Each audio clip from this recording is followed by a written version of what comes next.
Ini bukan keputusan presiden saja, tetapi juga keputusan seluruh rakyat Indonesia. IKN bukan maunya presiden, tetapi ini keputusan rakyat. Wah, dengar kalimat itu rasanya mau ngomong kotor, tapi sudah kotor orangnya, mau diapain lagi? Itulah NPD, penyakit kejiwaan yang dirinya selalu tidak mau disalahkan. Orang lain yang disalahkan. Kalau benar, hanya dirinya. Gaslighting yang membuat orang normal itu bingung, ditutupi kelemahan dirinya dengan love bombing, bagi-bagi jabatan, bagi para penjilat di sekelilingnya, bagi-bagi bansos agar dirinya bercitra baik, sehingga otak rakyat jelata ketutup bansos dan narasi baik. Mereka berkomentar, dia baik kok, ini gue dapat beras, dikasih bansos sama dia. Pak, Bu, bansos itu bukan dari presiden, itu dari pajak rakyat, itu negara ngutang, utang negara yang harus kalian tanggung. Presiden bagi-bagi itu cuma pencitraan, karena dengan memberi diharap kalian mencintainya dan memilihnya. Sesungguhnya dia memanipulasi otak kalian. Ini ibarat cerita rakyat. Ada rakyat lapar menghadap raja. Raja bilang, kalian menghadap ke belakang sana. Kemudian rakyat itu dipotong telinganya, digoreng itu telinganya. Lalu raja memberikan makan kuping goreng itu ke rakyat yang menghadap belakang tadi. Dan apa komen rakyat tadi? Mereka bilang, wah raja baik banget ya, kita dibantu, kita dikasih makan. Padahal itu hartanya rakyat itu sendiri. Nah seperti itu memang raja narsistik.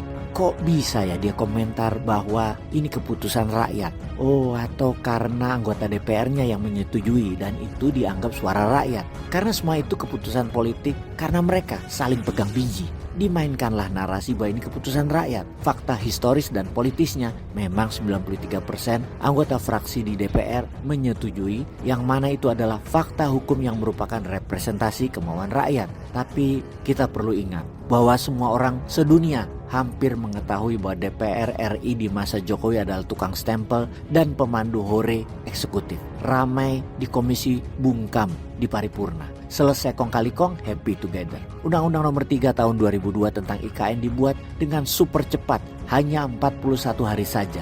Ada kesan kejar tayang agar IKN segera memiliki sandaran hukum, meski perpindahan itu sendiri digantungkan pada terbitnya Kepres. Kebut-kebutan ini yang menyebabkan status ibu kota Jakarta cepat dicabut dengan mengubah daerah khusus ibu kota DKI Jakarta menjadi daerah khusus Jakarta. Ini kalau kita tanya kepada pejabat DPR yang kita maki-maki mereka itu karena untuk pertama kali dalam sejarah Indonesia, gara-gara kalian dan presiden kalian itu, Indonesia tidak punya ibu kota. Kampret emang kalian. Undang-Undang Nomor 2 Tahun 2004 tentang daerah khusus Jakarta buru-buru diketok agar Jokowi leluasa menandatangani Kepres tanpa perdebatan hukum. Ia ingin soal IKN sepenuhnya kewenangan otoritatif dirinya, baik kapan pindah, siapa investor maupun pejabat yang diangkat sebagai kepala otorita IKN. Pindah ibu kota negara adalah proyek Jokowi dengan bantuan penasehat termasuk para dukun kayaknya. Triliunan rupiah dan APBN digelontorkan untuk memenuhi ambisi Jokowi tersebut. Kini menjelang akhir jabatan, target untuk pindah gagal dipenuhi. Jokowi tidak menandatangani Kepres karena memang nyatanya belum siap untuk pindah. Jokowi mencari celah untuk melepas tanggung jawab. Satu-satunya pihak yang bisa dikambing hitamkan adalah DPR. Narasinya adalah pindah ibu kota itu kemauan seluruh rakyat.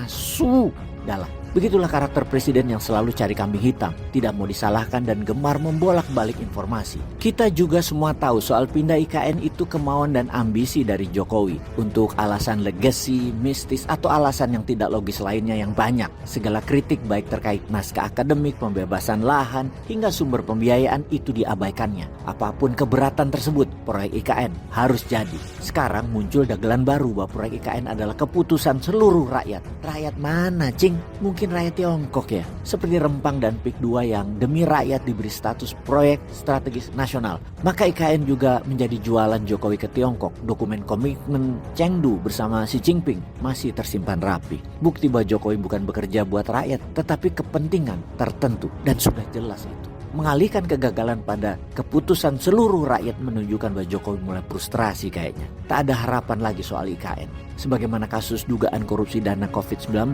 maka kasus pembiayaan IKN harus diperiksa atas kemungkinan kerugian negara tersebut. Tambah delik pengkhianatan negara kalau perlu. Peace.